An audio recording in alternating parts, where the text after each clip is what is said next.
Hi,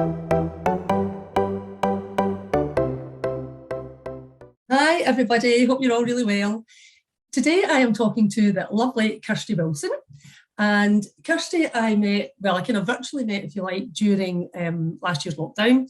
We had some sort of mutual friends, if you like, on social media. So I started following Kirsty and I actually got to meet her in person for the first time about 2 weeks ago. So Kirsty is known as the midlife transformer, and she is a menopause, I'm saying this right, Kirsty, a menopause wellness coach. Yes. So Kirsty has very kindly agreed to come on and chat on the Healthy Aging at Lumia vlogs, because obviously healthy aging, as we hit our 40s, the menopause is a huge part of it. So Kirsty works with clients on a one-to-one basis. She does online work. She also does a lot of corporate work, which I think is brilliant. And I think that is just going to, Kirsty, you know, I can imagine that that's just the tip of the iceberg with that, because so many companies now, I think, are realising that so much of their workforce, so many of their workforce is affected by the menopause. So Kirsty, if it's okay with you, could I ask you just to tell us a bit about yourself and also maybe try and explain to us kind of what's going on as we hit our 40s and things like that? I was in the moment. Oh, did I? Sorry. I think my Wi-Fi is okay, but it was thrown. So basically, my background's in science, so I have a degree in pharmacology and immunology. So I've always been a wee bit of the science geek, but always had an interest in fitness and health for as long as I can remember. Does that mean that I've always been keyed into gym and always ate really well? No, absolutely not, because like most young mums, you've got other priorities. And I then later went into teaching when my children were smaller. And then my kind of desire to work in the health and fitness industry became stronger. And at one point I was actually teaching while I was training at first a personal training qualification, which then grew into me doing a nutrition coach qualification and giving up the teaching job altogether. And to begin with, I did have a bit of a mixture of clients, but then what happened is, you know, as I was reaching my middle age, I was attracting that sort of lady, which is kind of obvious why that would be there. A lot of women aren't keen on working with younger trainers or men, and obviously there's lots of great ones out there, but I do understand the affinity of someone that's around the same age as you. Because the menopause started to affect me, I have been in what I've called the perimenopause, that I've recognised the symptoms for 2 years now, but things have been likely to be going on before that. Then I said, wait a minute here, I feel as though it's my job now, because all these ladies are coming to me going through the same thing, to make myself a bit of an expert in it. So basically through a lot of my own studying, research, and again, having my science background, where I take in and read lots of these knowledge, it just kind of falls into place because I understand the physiology behind it. I did manage also to kind of sneak myself onto a GP training course in the menopause. It was actually ran by Louise Newson, the menopause doctor. I just put in my kind of credentials and said why I wanted to do it. So I have been through that as well. Now, of course, that doesn't mean I can give out any sort of medical advice. But for me, a lot of my ladies come to speak to me about the menopause and about medical options. So at least I know exactly what they're talking about and can help them understand their choices. So at this point in time, I'm just constantly trying to get as much information, all new data that comes out, because menopause has not been studied a lot. Us women and the way our hormones behave make it difficult for scientists and doctors to study us. So, and I think as well, GPs, Kirsty, you know, they only get a tiny bit of training on that. You know, they're expected to know a little bit of everything. Yeah. It's a huge area. It needs a specialist, really. It's not an easy job they've got, right? They have to go out of their way to look for training. That training's actually that I did free at the moment, so it is there. But it's an additional 7 hours of training that they've got to find from somewhere. So, you know, this is sympathy and it's not criticism. But women have to be aware of it so they can be as armed as they can. So when I spoke there about getting into the perimenopause myself, so basically the average age of menopause in women is 51. So that means when their periods have actually not been around for a year. So they've had 12 months with no period. That one day is called the menopause. That is it. Right. So everything leading up to that is a perimenopause, and that can be up to 10 years. So although it's a sweeping generalisation, if you're in your 40s, the chances are you're in the perimenopause. 1 in 100 women under 40 have been through the menopause. And there's younger women than that again, although the chances of that are a lot less at 1 in 1,000. And then everything after that 1 day your period stopped for 12 months becomes the post-menopause.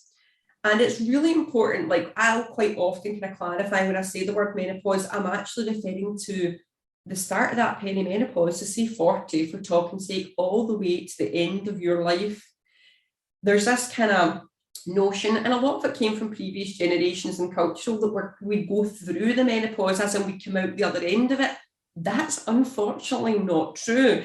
We may get through the kind of acute intensity of the symptoms, like your hot flushes, like your night sweats, and all those sort of things that are stereotypically associated with it. But our estrogen that starts to drop in the perimenopause, so at this stage in my life at 45, my estrogen's nice and high 1 day, then it dips down, then you get a wee bump in the middle, then it's all over the place like a roller coaster. And that's why often women in their 40s wonder why some days they don't feel their best and really low, potentially fatigued, and then other days they're high as a kite and back to their full energy self. And it's then past that menopause stage that estrogen just continues to gradually decline. So although the acuteness of the symptoms we get from this roller coaster of a ride start to abate, actually that estrogen lowering is when a lot of the kind of chronic implications of having a shortness in estrogen apply. So it's not that you're suddenly in the safe zone, if you like, but it's certainly also not a burden that you need to bear. So there is lots of things that we can do. Estrogen is mentioned a lot, and you'll have heard it's the only hormone I've mentioned so far, but lots and lots of hormones play a part. All the sex hormones, estrogen, progesterone, and testosterone, all drop through menopause. And there's lots of other effects on lots of hormones in the body, from hunger hormones to stress hormones. Estrogen we mention a lot because there are estrogen receptors in every single part of the body. And that is why symptoms of menopause are so huge. They're so varied, aren't they? They're so varied for different people. It's like nobody has two people, it's the same story. We could talk about symptoms for hours, but so ladies get a better idea. And of course, gentlemen, because a lot of these men have to, fortunately or unfortunately, listen to this and put up with it. At least they can do it. It's the least they can do. But estrogen receptors start in the brain and go right all the way to your big toe. And something that's not spoken about a lot is actually all the mental health issues that come with a drop in estrogen in the brain, which can be everything from affecting your sleep to low mood to bouts of anxiety. And sadly, it's not really any big shocker that the age 50 to 54 in ladies is the group where the highest rate of suicide exists. It's horrendous, isn't it? And did I not read somewhere as well, it's one of the highest rates for antidepressants as well. And sometimes, and I think though there's so much confusion around HRT, and obviously 15 years ago, whatever it was, there was a huge study done that they took everybody off HRT because they said it affected, your rate of breast cancer and stuff. And I think there's a lot of people still just think HRT is just the worst thing you can do. And actually, if you see somebody that knows what they're talking about, it's still very much a... Yeah, I mean, we do need to let women know that they have a lot of choices out there, and it's about getting all the right information. What I would kind of try and get women to avoid doing, and we can come back and speak about, the specifics of HRT, but don't make any decisions when you don't know the full picture. It's like anything in life, right? We can't make it without the proper knowledge. And, there's a lot of doctors out there, really well known in the UK, really with great reputations, that can give us, clear, concise, and non-biased information on hormone replacement therapy. I mean, I lost my mum to breast cancer, so I would be one of those people that would be like, oh, your probably average GP is going to be a little bit wary about starting on HRT, but that doesn't mean I can't have it. No. But again, and it makes sense, doesn't it? When you think about hormone replacement therapy, you think, well, you're losing a hormone, or your estrogen go down. It kind of makes sense to think that you would naturally want to try and replace that in some way. Yeah, we're deficient in estrogen, and that is it. So if we take my 18-year-old, she's got an underactive thyroid. So she has to get thyroxine to replace that missing hormone. And I think there's some people kind of raise their eyebrows when you say that, because they're like, well, why have we not done it before? Well, actually, the truth is, a century ago, women our age didn't live this long. So we've never been a problem before. But, you know, flipping back to your comment about antidepressants, I mean, not only is it frightening the amount of women that are on them that maybe don't need to be, because it's absolutely not the first line treatment for menopause. They're actually now looking at speaking to psychiatric hospitals in the UK, because there will be some people out there that have got genuine mental health problems, but actually seeing women that fall into that age category and they're on antidepressants or, you know, attending psychiatric hospitals, should we actually be looking at HRT for these women? Absolutely, absolutely. Like so in terms of healthy aging then, Kirsty, what areas are affected that affect how we age, if you like, going through the menopause, and what could, obviously we could talk for hours on this, but if you could maybe even just try and break down for us the areas that we'd want to look at, and then maybe we could come back and have a chat with you again about them individually, if you like. Yeah, I'm going to talk first of all about generalised one, basically because it's why the majority of women come to see me. So probably you'll be going to be able to preempt this, but it's actually the changes in your body shape. Yeah. Now, of course, we could say, compared to some of the longer standing problems that I can talk about, oh, well, you know, that's vanity, you know, how we look, but actually that extra fat gain that a lot of women experience and that change in shape does actually have negative health connotations. So, you know, this will resonate with so many women that have maybe not worried about their weight before, worried about the body shape, or women who maybe have been carrying some extra weight and have actually found that more and more is piling on at this stage in their life. And first of all, it's totally normal. And, you know, I would like to share why that happens, if we're okay to do that just now. Okay, yeah, sure.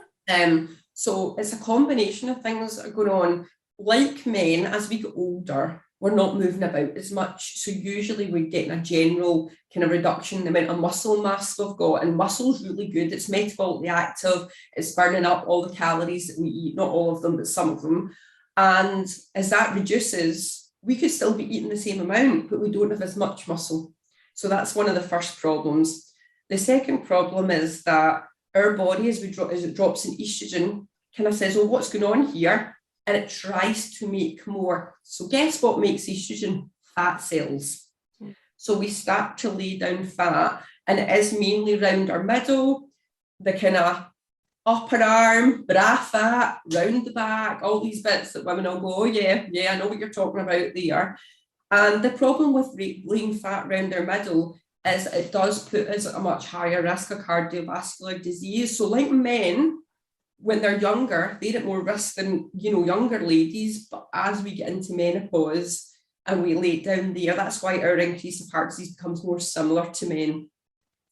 There's another couple of things that are going on in there as well. The reduction in testosterone that happens actually can reduce our metabolism. It can reduce our motivation to even do things. And it's not our fault. No, it's not our fault. But there is other things that happen, like if you're not feeling your best, if you're demotivated, if you feel stressed out, if you feel low, fatigued, there can be a lot of stress and comfort eating goes on there as well. And there is also some ladies that go through menopause and don't gain as much as others, right? So there is a lot going on there. It's a big picture, but it is the main reason that women reach out to me. And it's not impossible to sort, but it is knowing your body. We also respond very differently to sugar at this stage in our life. So insulin, that normally takes the sugar we eat into the cells and uses up as energy, our bodies can become less sensitive to it. So that sugar's buzzing about your bloodstream and it can be deposited as fat if it's not getting used up as energy. So you can see that this goes into kind of very two nice distinct areas, and that we really need to look after our nutrition, the amount we're eating. We need to look after our activity levels. We need to think about strength training. We need to really, really focus on our stress levels and on our sleep. I would say like they were the 5 big pillars And, you know, it's the whole thing if we flip back to HRT. Some women aren't going to be suitable for it. Some women will choose not to do it. And these things are super, super important. But even ladies on HRT, all these things work in unison together. Absolutely. So you could be on HRT and sleeping okay and might not be having night sweats. But if you're carrying about 3 extra stone and aren't exercising, you're not doing like a lot to help yourself either. But I think the key to all of this is I think it can seem really, really overwhelming for women. And bearing in mind that I have in the past worked with women of all ages, the big thing that we need to think about as we get to this stage in our life is we can't tackle everything at once. So I work with people just like a habit at a time. So I like that about you, Kirsty. You know, you look at you're not all about just people striving to be a size 10, and like, you know, you look at it in a holistic way, and you look at you talked about emotional eating, you know, you look at their mindset, their sleep, their diet, their lifestyle. Because, you know, in an ideal world, we would all be up at 6 a.m, do our 10K or 5K, do our yoga class or meditation, make a juice, you know, but the reality is people have very stressful lives, particularly in their 40s and 50s. We've still maybe got kids, you've got maybe elderly parents, Absolutely. you have a very stressful job, and quite often a very, you know, demanding job. It's quite often the pinnacle of women's careers at this stage of their life. And actually, you know, we're the fastest growing percentage of the workplace in the UK at the moment, middle-aged women. And obviously we're bringing with us a wealth of experience, a wealth of knowledge. And, you know, we don't want employers to have to give that up, but we don't want women to have to give it up either.